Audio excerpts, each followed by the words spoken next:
इसलिए ये भारतीय ऋषि कहता है कि विचार कभी मरते नहीं, ब्रह्म से उत्पन्न विचार कभी सचमुच समाप्त नहीं हो सकते। हमारा सबसे सही साथी कोई है तो वह है अच्छी पुस्तकें।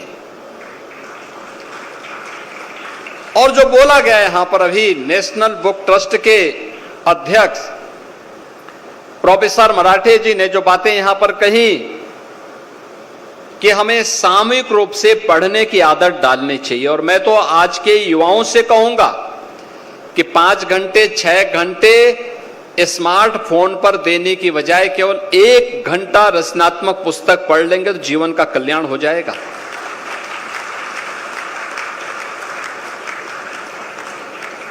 भारत के वैदिक परंपरा से जुड़े हुए ऋषियों की अमर गाथा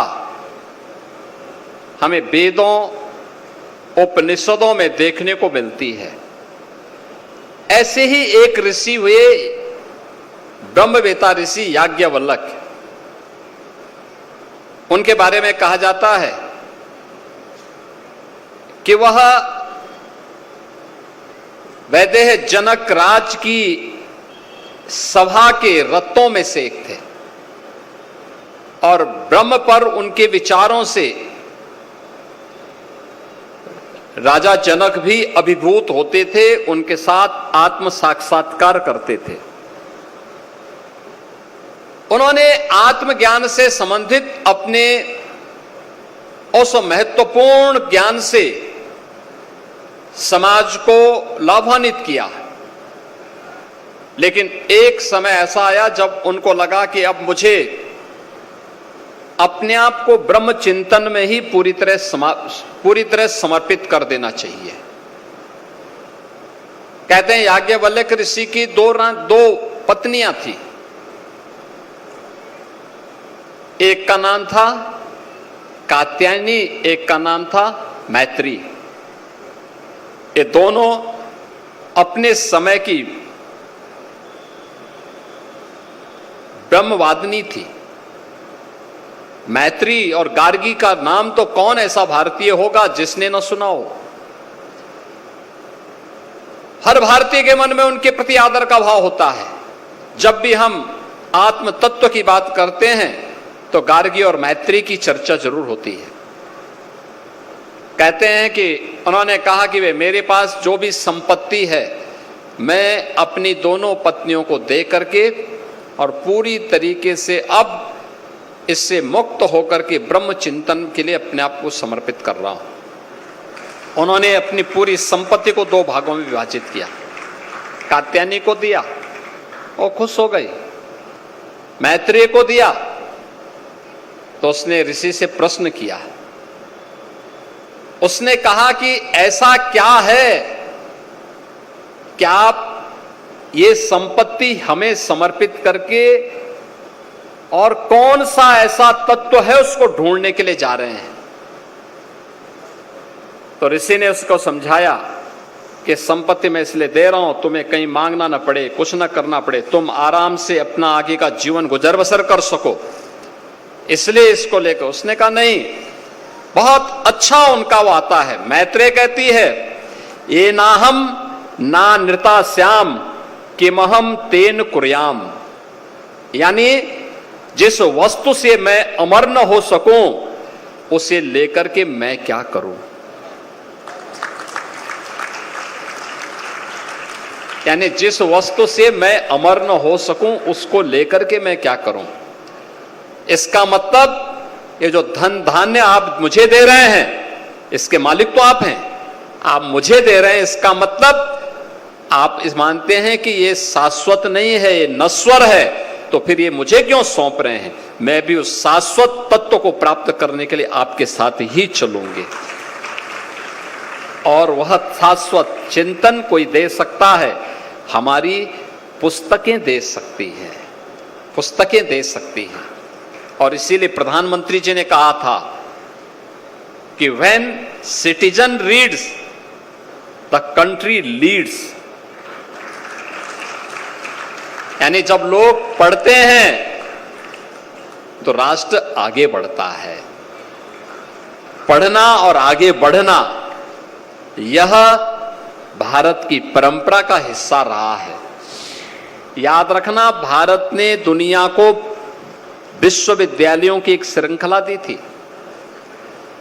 तक्षशिला विश्वविद्यालय आज के पाकिस्तान में है और पाकिस्तान को ज्ञान से क्या लेना देना। खैर, आक्रांताओं ने उसे नष्ट भी कर दिया था। तक्षशिला विश्वविद्यालय, तक्ष कौन थे? ये भगवान राम के छोटे यानी जो उनके अनुज थे भरत, उनके पुत्र का नाम था तक्ष। उनके नाम पर दुनिया के पहले विश्वविद्यालय का नाम पड़ा था तक्षशिला विश्वविद्यालय।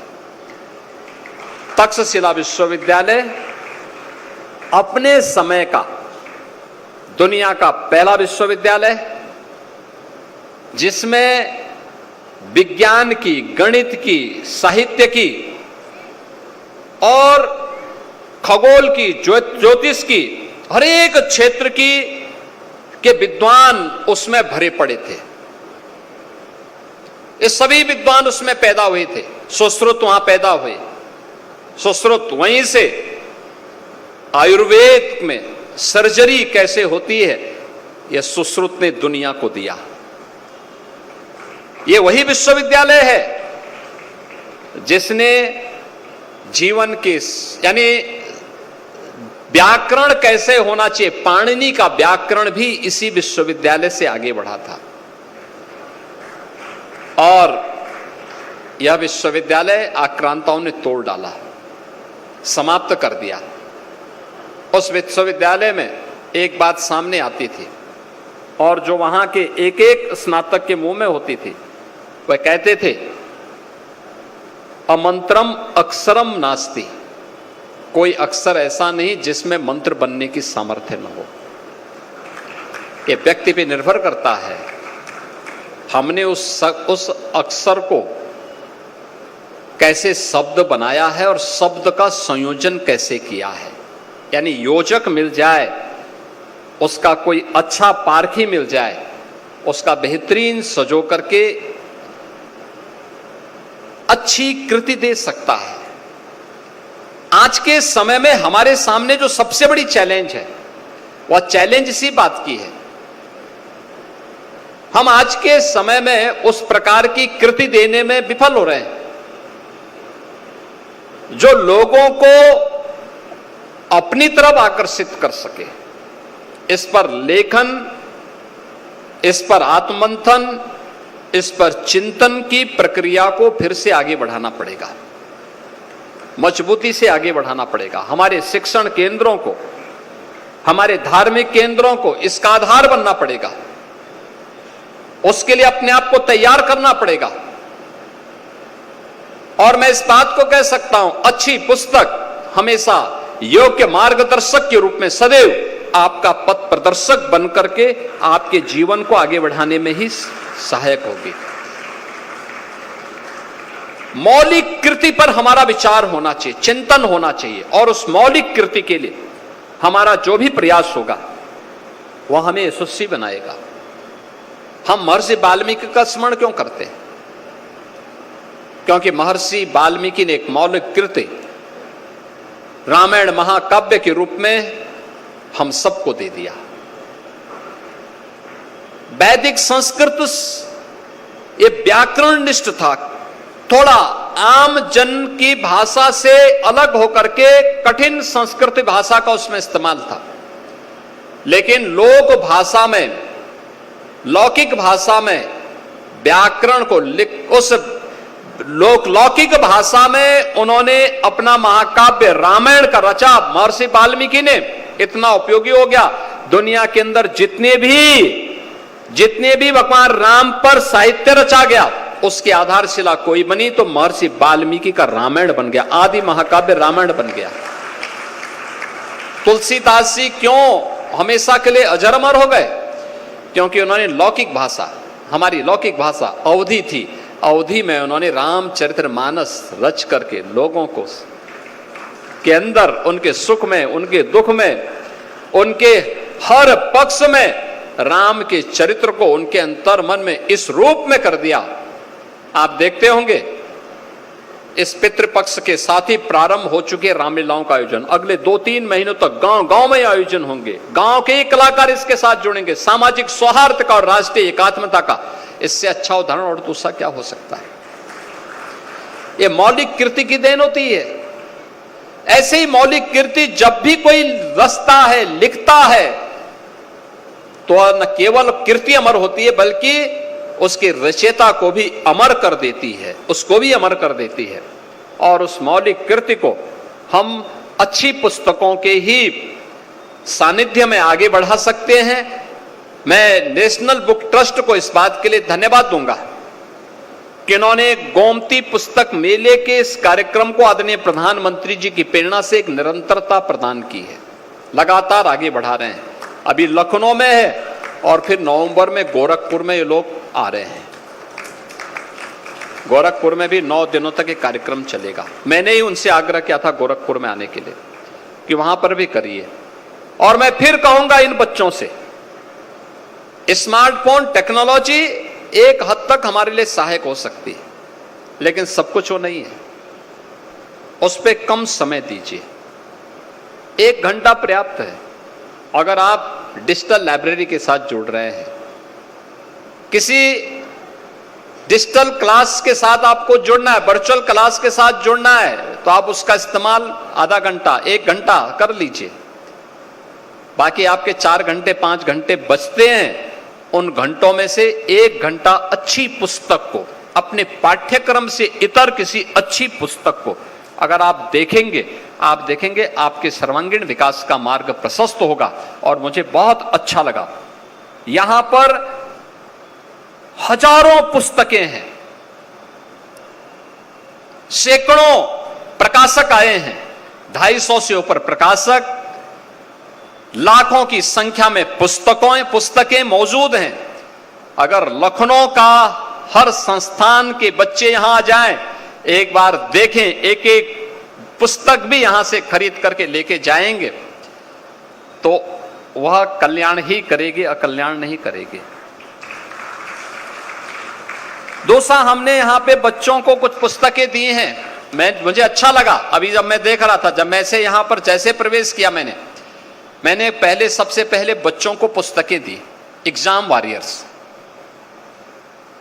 आदरणीय प्रधानमंत्री जी ने वो पुस्तक स्वयं लिखी और इतनी व्यवहारिक है कि बच्चे अगर उस पुस्तक के एक एक बिंदु को, जो भी टॉकिंग पॉइंट उसमें है, उसका मनन कर ले, उसको अपने अंतःकरण में उतार ले, तो किसी भी प्रकार की प्रतियोगी परीक्षाओं की हिचक और उसकी स्वयं की परीक्षाओं की पूरी हिचक उसके मन से दूर हो जाएगी और वह सफलता की नई राह चढ़ता हुआ दिखाई देगा। एक केवल विचार नहीं है, इस विचार को व्यवहार में उतारने का भी कार्य हमें करना होगा। कोई चुनौती आपके सामने चुनौती नहीं बनेगी। छात्रों के लिए अत्यंत उपयोगी पुस्तक। और मुझे प्रसन्नता है, जब मैं यहां पर आया, आंगनबाड़ी कार्यकर्तियों को भी जीवन की सफलता के लिए एग्जाम वॉरियर के साथ और अन्य ऐसी पुस्तकों को यहां पर वितरण करने का मुझे सौभाग्य प्राप्त हुआ।